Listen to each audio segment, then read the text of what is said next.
Okay, so we're going to talk, we were talking on yesterday about America's build-up to imperialism. Can you name for me some factors, some things that are driving America towards imperialism around the turn of the 20th century? Okay, so there's the tariff, which has now made it very expensive to import goods. What was the name of that tariff? The McKinley tariff. So that's going to encourage us, all right, well, we don't want to pay higher prices for these foreign imported products. What else? Okay, the frontier has closed in 1890. That's scary, especially if your name is Frederick Jackson Turner. What else? Economically. Okay, well, our economy is growing really fast, but manufacturing is the focus of our economy, and if your economy is based on manufacturing, you have to have resources and people to buy your stuff, right? That's going to encourage us to go out and expand. So we looked at how Hawaii is pretty centrally located in terms of these trade routes, and we already talked about how Hawaiian planters are mostly a whole bunch of white Americans who have moved there. So white American people are mostly in control of Hawaii's resources at this time. But in 1893, a new queen comes on the scene. Oh, I've erased her name. Her name is Queen Liliuokalani. And Queen Lily is a Hawaiian nationalist, right? And what does that, what does that mean? They want Hawaii to be for Hawaiians. Imagine that. And that's really upsetting to the white American plantation owners who are there. And so they're going to stage a coup. They're going to get ready to overthrow Queen Liliuokalani, to force her off the throne, and to accept sort of like this new constitution for Hawaii. It just so happens that there is a U.S. naval ship that is sort of passing by and hears that this is going on. They stop. A whole bunch of U.S. Marines just like get off and go ashore in Hawaii without any orders to do so. They don't shoot anybody. There's a bloodless revolution. Queen Liliuokalani realizes that there's nothing she can do, and she sort of steps aside. But so this new government led by the pineapple guy, well, actually the pineapple guy's brother, Samuel B. Dole, he is going to immediately, he becomes this new, like, president of Hawaii, and he immediately petitions the U.S. government. The president at the time was Grover Cleveland, and he says, hey, annex us, we want to be part of the United States. And Grover Cleveland goes, are you kidding me? Did the U.S. Marines just defy orders and go ashore in a sovereign country and threaten their sovereign leader, and you broke the law and they didn't want you? You have got to be out of your mind. No. So Cleveland refuses to annex them. So sorry, Texans, we were not the only state to first be a republic, because in fact, Hawaii also was a republic. So now the Republic of Hawaii will be independent and run for a little while, but don't cry for the poor white plantation farm owners, don't worry. They'll be plenty protected, and they're going to be part of the U.S. soon enough. So that's kind of the story of that. We'll sort of leave Hawaii there and come back to that story in a little while. I want to introduce you to another person. His name is Alfred Thayer Mahan. Alfred Thayer Mahan. He is kind of like Frederick Jackson Turner, an influential historian at the time. He also happens to be really influential in the naval department, and he writes a book called The Influence of Sea Power Upon History. The Influence of Sea Power Upon History. Alfred Thayer Mahan writes The Influence of the Sea Power, or of sea power, probably not of the, anyway, upon history. And he basically looks at the story of history, as I'm sure you have gathered by the title, and he tries to figure out what difference naval power has made. And he says, you know, the Romans, they controlled the major shipping routes in the Mediterranean. That's really important. They became really powerful. And before them, the Greeks controlled shipping routes, and that was really important. It made them really powerful. And then it was the Spanish who had the best navy and controlled the shipping routes and made them really powerful. And then it was the British who controlled the shipping routes and had the naval, but you get where I'm going with this. So he suggests that the only way for the United States to become a global hegemonic power is to build, hold on to your seats for another really creative history term. Are you ready? He wants us to build a new navy. 2 capital letters, new navy. Kind of like those new immigrants that we like to talk about. So he says he's an advocate or a proponent for the new navy. He thinks we need to modernize our navy. And before we think he's too silly, this background image is like a recruitment poster for naval officers in the 1880s. And so they're like featuring the 4 big classes of ship. One of them's covered by my cartoon. The 4 big classes of ships that are in, like, featuring in the U.S. Navy. And do you see this one? Doesn't it look like it belongs to Columbus? But that's the U.S., one of our star ships in the 1880s for the U.S. Navy. Here's another one. So Alfred American's saying, look, we really got to get with the times. We've got to modernize our Navy. We've got to build more ships. This is the only way to be a global hegemonic power. He says that's important because it protects trade routes. Trade routes allow us to have a strong economy, which allows us the economy to get, or which allows the country to get stronger. But can you think for a minute about what we're going to need if we have a big Navy? I don't mean to build it, but like once we get a big Navy, what are we going to need? Okay, people to work it, sure. Places to what? Well, the answer is places to refuel, right? If we have a big Navy, they're going to go around the world. They need places to refuel. Well, can we just like send our Navy ships, like our warships, into other countries' ports and be like, hey, is it cool if we fill up here? That's a little bit intimidating, right? That's a little bit like we don't. I mean, we're really close allies of the British, but we don't let the British send their warships to U.S. ports to like fill up with fuel. That's not okay. So if we're gonna have a big Navy, we're gonna need U.S. ports all around the world, including Hawaii. Nice, interesting. We're gonna need U.S. ports all around. We're gonna need colonies. We're going to need U.S. naval bases around the world. So this is sort of an interesting like connection. Do we need a Navy to protect our trade routes? Maybe so. If we have a big Navy, now we have need for more territory.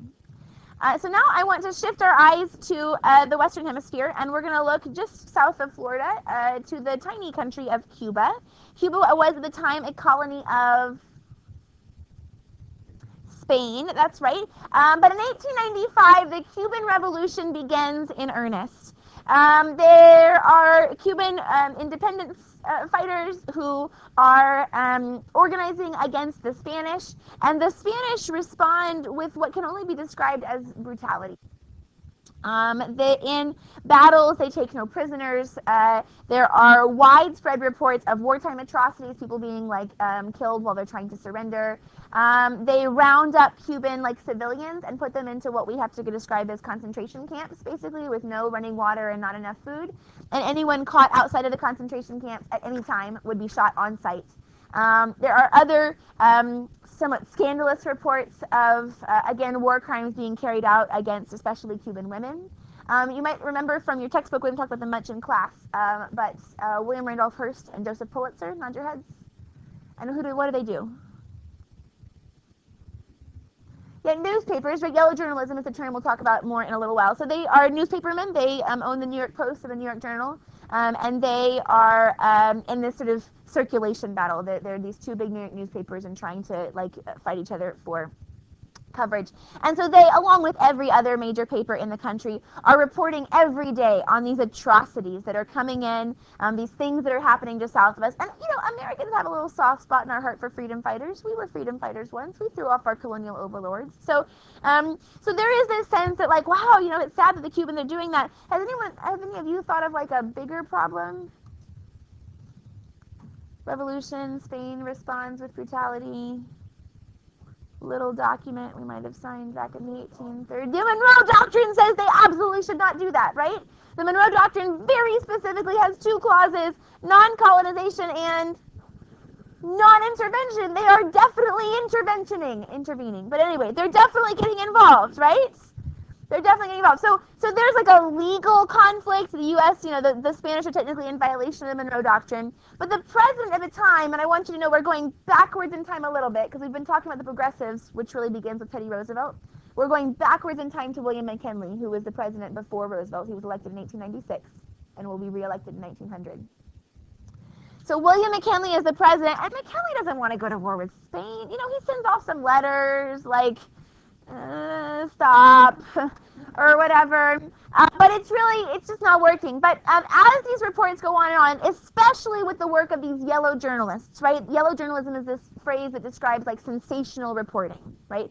They're playing fast and loose with the facts, right? They're not just like printing blatantly false things. They're not writing about, you know, UFOs taking over, the body of Beyonce or something, but they are writing things that they don't do a super good job of fact checking, right? And they're going to write them in language rather than say something like, we had a report of, 100 Cuban soldiers or 100 Cubans being captured by Spanish soldiers. It'll be like, reports have come from the battle-worn, veterans of the field that 100 of their comrades were mercilessly you get where I'm going with this, right? So they're going to be sort of over the top with the way they describe it. Anyway, Hearst sends, among other things, a photographer to Cuba, and he tells the photographer, I need you to send me pictures because the U.S. is going to war. And the photographer says something to the effect of like, I don't know if there's going to be a war. McKinley doesn't seem to want to go to war. In Hearst's famous words, he says, you furnish the pictures, I'll furnish the war.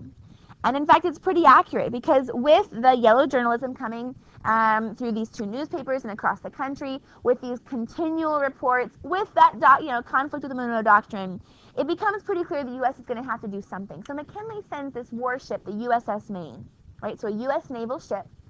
He sends this warship to dock right off the coast or right outside of Havana Harbor. Remember when we talked about what a good idea it was to send U.S. warships to foreign countries? Anyone? Great plan. Anyway, so the USS Maine is just there to hang out. It's like, hi Spain, we see you. We're here. We're watching. Remember how we told you to stop what you're doing? You should do that. That's the whole purpose. Like the people on the Maine, they don't even go ashore. They're just hanging out in Havana Harbor. And after they've been there almost a month, and they only have a few days left before they're scheduled to turn around and go home, in the middle of the night, without warning, the ship explodes, killing more than 200 Americans on board. And of the few American survivors, some of them reported hearing Spanish whispers just before the explosion. Any guesses how those yellow journalist papers are going to report this event? The Spanish blew up our ship! Actually, they literally report, destruction of the warship Maine was the work of an enemy. Assistant Secretary Roosevelt, yes, that Roosevelt, the guy who's going to be the president pretty soon, he at this time was the Undersecretary of the Navy. So he's the assistant to the Secretary of the Navy. Assistant Secretary Roosevelt convinced the explosion of the warship was not an accident. The Journal offers a $50,000 reward for the conviction of the criminals who sent 258 Americans to their death. This is the report. You know what probably actually happened? I mean, we weren't there, so it's hard to know. But about 20 years ago in the 90s, they got together this whole group of scholars, forensic scientists, historians. They got a whole bunch of documents from the Spanish and from some newly released documents from Cuba. All this stuff together, looked over the design of the ship, all of the eyewitness accounts. And it turns out that the boiler room, where all the furnaces are, where they put all the coal and to make the ship, that room, was right next door to the room where they stored all their gunpowder.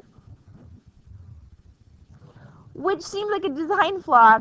So probably what happens, we speculate, was it was a case of spontaneous combustion as a result of overheating and too much pressure and whatever. So probably had nothing to do with Spanish at all. But does it matter? Does it matter it wasn't the Spanish's fault? What matters is that everyone thinks it's the Spanish's fault, and now we have no choice but to declare war. So in 1898, the U.S. declares war on Spain over Cuba. And in the debate over us going into war, the U.S. Congress is adamant. We even passed this special amendment called the Teller Amendment. It's not an amendment to the Constitution. It's an amendment to the law that says we're going to war. And in the Teller Amendment, we, gosh darn pinky swear, whatever, that we absolutely do not want to have Cuba as our colony. We are fighting for freedom. We want Cuba to be independent. We absolutely have no ulterior motive of any kind whatsoever at all, we swear. Are you convinced? Totally. Okay.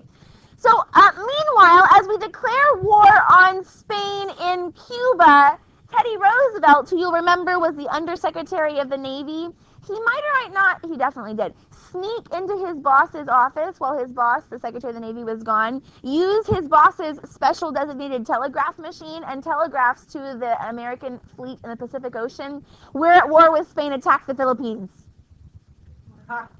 And they do. And they do. They do. They attack the Philippines. Then Roosevelt promptly resigns, because he probably would have been fired otherwise, if we're being honest. He resigns, and he goes and he gets together a bunch of his Ivy League buddies. Plus, then they go out to Colorado, and they gather up some sharpshooter, trick pony rider people, and they form this cavalry regiment of volunteers, which they call themselves the Rough Riders, and they present themselves to the U.S. Army and say, "We want to fight for America." They probably said America, but go with it.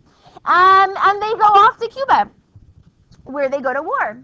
And the war goes a little bit like this. So we surround Cuba so that the Spanish Navy, and defeat the Spanish Navy in the Battle of Havana Harbor very quickly. With the Spanish Navy unable to reinforce the Spanish on Cuba, plus the Cuban revolutionaries who are also fighting, the war doesn't take very long. Less than 3 months, right? From start to finish, less than 3 months. For us to defeat them. The sort of climactic battle of the whole thing is the so-called Battle of San Juan Hill. It's a hill that surrounds this major city, and the Spanish have defended the hill, so it's gonna be hard to attack it because they've sort of set up these fortifications. But meanwhile, here come the Rough Riders, Teddy Roosevelt at their helm, and they charge over San Juan Hill, and they go down to the valley below, and they defeat the Spanish there, and it's the end of the war. Woohoo, they're heroes. Anyone want to know who actually got rid of all those defenses? Well, there's a picture of the African American soldiers on the board. It's them. Remember, black soldiers in the American Army had more experience than anybody else, because what have they been doing since the Civil War? Fighting on the western frontier, right? Fighting Indians. So our most experienced soldiers, these infantrymen, are these African American soldiers who are treated like citizens. But they're the ones who do all the valor. Just recently, we've had new studies that have come out to look at some of the acts of heroism that occur within these black regiments in the Spanish-American War, as well as in World War I. But they don't get any of the glory then. It's all to the Rough Riders and to Teddy Roosevelt, who will be propelled. Now he's going to become the vice president for McKinley in his second term. Anyway, all this business. Meanwhile, in the Philippines, remember, they were just told to attack with the Navy because it was also owned by Spain. I don't know. They just were told to attack. But we don't have any ground forces in the Philippines. But Spain's having a bad day. Spain also is facing a rebellion in the Philippines as well, right? Led by a guy whose name was Emilio Aguinaldo. So Emilio Aguinaldo is a leader of the Filipino Revolution. So they're trying to defeat the Spanish as well.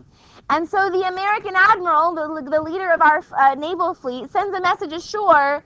Well, it's kind of up for debate what the message said. So Emilio Aguinaldo says the message said, "Hey, Filipino revolutionaries, help us defeat the Spanish. We're at war with Spain, and we'll grant you your independence." But the U.S. Admiral says that the message says, "Hey, Filipino revolutionaries, help us win the war with Spain, period, end of the story."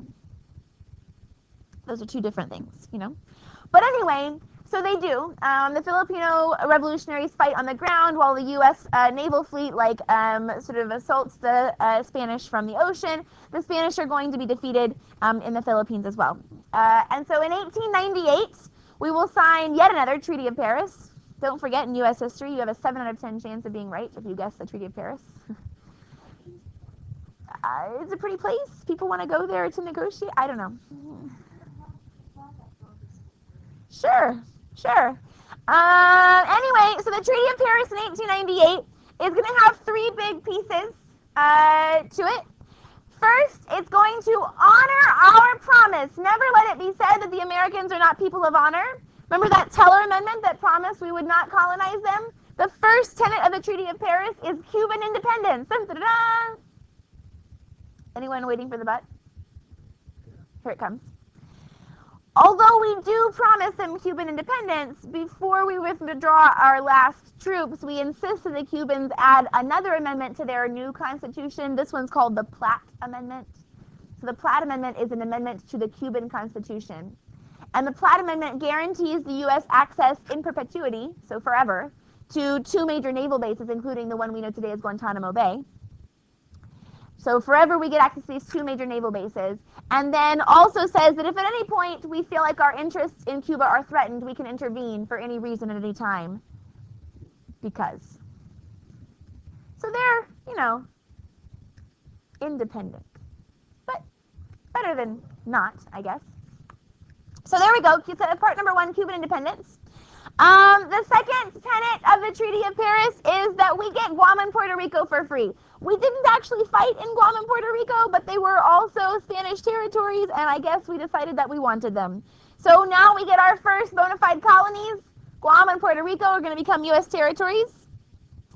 And finally, we agreed to purchase the Philippines from Spain for $20 million. I guess we felt bad about attacking them for no reason at all. We agreed to purchase the Philippines from Spain for $20 million. Now comes the dilemma, because like Emilio Aguinaldo and the Filipino revolutionaries, like they thought they were going to get their independence, but do we let them be independent? Because some people think that if we do, the Spanish will just reconquer them, or maybe the Germans or the British, or like, you guys know, I mean, there's definitely inferior versions of humanity, and the Filipinos are clearly not civilized or ready for self-government, so they could just like devolve into chaos and anarchy, and that would be really irresponsible of us. Like, if you came across 2 5-year-olds and they like, were being robbed or whatever, you could like get rid of the robber, but then you just leave the 5-year-olds alone and like, okay, kids, have a good day. No, of course you're going to take care of them. It's your responsibility as like a grown-up, right? Well, the logic of the time rested heavily on the idea of eugenics, which we've talked about before when we talked about social Darwinism, right? It's like human breeding, that there are superior and inferior versions of humanity, and that some of us are better capable or able to do things than others. Eugenics looks at the idea of superior and inferior races, and is helpful in justifying domination of another perfectly legitimate group of people. So William McKinley, here's a picture, a political cartoon. The world is watching. McKinley has the Philippines by the neck there, and if we let him go, what might happen? He might fall down off that cliff. He might take a tumble. There are lots of voices, angry voices, saying America does not stand for imperialism. The American Anti-Imperialist League is this big organization that we founded. It's led by one Samuel Clemens. Anyone? Mark Twain? Is a famous member of the Anti-Imperialist League. There are lots of people in America arguing this is against our values. We stand for independence. We don't want a colony. We need to let them go. That's what we fought this for. But McKinley has a dream. Not as good as Martin Luther King's dream. And in this speech that he gives before this like prayer society, he says this. He says, I fretted about it. I didn't know what to do. What is it that God is directing us for this great country? And then it came to me that it is our duty to uplift, Christianize, and civilize them. Hold the phone. The Philippines, they were controlled by Spain. They were already Catholic. They believe in Jesus. But we're going to Christianize them. Let's just go with that. We're going to uplift, Christianize, and civilize them. And so McKinley makes up his mind, we will keep the Philippines. And we do. We do promise that we'll give them their independence as soon as they're ready. Which we do in 1946. It's not much later. 50 years, no big deal. Anyway, so we take the Philippines, and there's this logic of this so-called white man's burden, which is actually a poem written by Rudyard Kipling. And so here is a political cartoon that sort of sums up what that is all about. So you can see here's Uncle Sam, and here's like whatever you call the guy in charge of England. Obviously the king, but that's not what I meant. Like, this is a typical British-looking person. Their mascot or whatever. And you can see they're climbing up this really rocky mountain: barbarism, oppression, ignorance, vice, slavery, cannibalism, cruelty, whatever. And up here at the top is this golden beacon of civilization. And we have this enormous burden, this responsibility to carry along our, I kid you not, they use the phrase, little brown brothers, up this hill of civilization. So here we go, carrying them up. I quite guarantee you that the people of Cuba and the Philippines and China and Hawaii didn't feel the same way that we did. But this is the logic being used to support American imperialism. It's very similar to the paternalism logic for slavery, right? Like, they can't take care of themselves. We can't just let them starve. We're superior. We have better technology and democracy. Doesn't everybody want democracy? We're going to spread it around the whole wide world, and they're going to thank us for it later. And, after we beat them up a little bit. Every good child needs spankings. On the other hand, there are many who are still frustrated. I told you the American Anti-Imperialist League, but it's not just Americans who are frustrated. Emilio Aguinaldo is pretty angry about it too. And so right after the Spanish-American War concludes, we launch into the almost never talked about Philippine-American War. The Philippine-American War. The Philippine-American War begins in 1898 or 1999, depending on how you measure it, and won't end until 1901. And can I just tell you that in the Philippine-American War, we pioneer tactics of torture, like what we would today call waterboarding. We round up civilians and put them in concentration camps and say that anyone found outside of the concentration camps can be shot on sight. We find young kids foraging for food and kill them and publish their images in leaflets that we pass around. In the end, finally, we capture Emilio Aguinaldo, and we basically tell him to end the revolution, and we force him to leave the Philippines, and the revolution kind of falls apart. American force was overwhelming, and so the Philippine-American War ends in American victory, so to speak, and then once we've crushed them, we are able to begin rebuilding the Philippines in the image that the Americans prefer. So, as of 1900, the U.S. now, Cuba's independent, but we have the right to naval bases in Cuba, as well as, of course, the right to intervene. We control Puerto Rico, as well as Guam, which we got sort of as like parting gifts from the Spanish-American War. We will annex the Hawaiian Islands in 1898, the same year as the Spanish-American War, because if we have the Philippines, we're going to have to fuel up on the way to the Philippines. Hawaii is really convenient for that purpose. So we will go ahead then under McKinley and annex the Hawaiian Islands. So they'll become part of the U.S. And then you can see again these other territories in the Pacific that we've gained control over, the Philippines being the far most reaching. So pretty quickly, America goes from no empire to a really big empire, right? And from these territories, again, we're going to have captive markets, but also we'll extract some resources. Oh, so here's a political cartoon. This is appeared in a Cuban newspaper, so like it's in Spanish. But you sort of understand, so here's like the U.S. politicians, and he's got a brand, U.S., and so here's the Platt Amendment is this, place where we're chaining the Cubans and branding them. So the Cubans definitely don't feel like they're particularly independent. There's a lot of resentment for how that all goes. Oh, look, here's the picture. So this is a picture of a village where some people have been slaughtered. Here's Emilio Aguinaldo. He was the leader of the revolution until we kicked him out. So let's shift gears now and talk about China. So at this point in world history, the Chinese empire is very weak, right? So all kinds of infighting within the Chinese like imperial household has sort of weakened them, but then also there are lots of other really strong countries that have been imposing their will. And so at this point, China is mostly, well, all of the parts of China that are valuable to the West, which is to say all of these major port cities, have been divided up among major imperial powers. The Germans, the French, the British, the Russians, the Japanese, and I'm probably forgetting someone. And they each have these spheres of influence. So, like whatever, the coast of China-ish.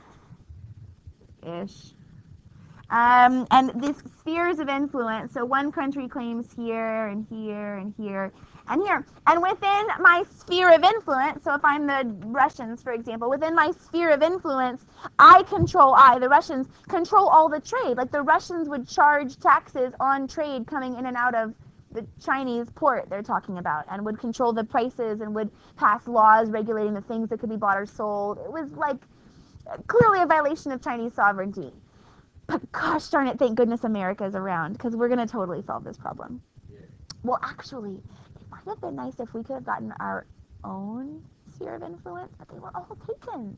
Isn't that sad? So we decided the only right and just thing to do would be to respect Chinese sovereignty. And so American Secretary of State, this guy named whatever his first name was, Hay, H-A-Y is his last name, he's going to issue this open door note in which America proclaims that it is absolutely an international injustice to be violating the sovereignty of the Chinese government by carving up these spheres of influence. And from now on, all of China should be considered as though an open door, that no one should claim exclusive access to parts of China, that the Chinese should in fact be able to control each of their ports, and everyone should be free to trade in each one of them. That means us too, right? So don't forget, we would have really preferred a sphere of influence, but they were all taken.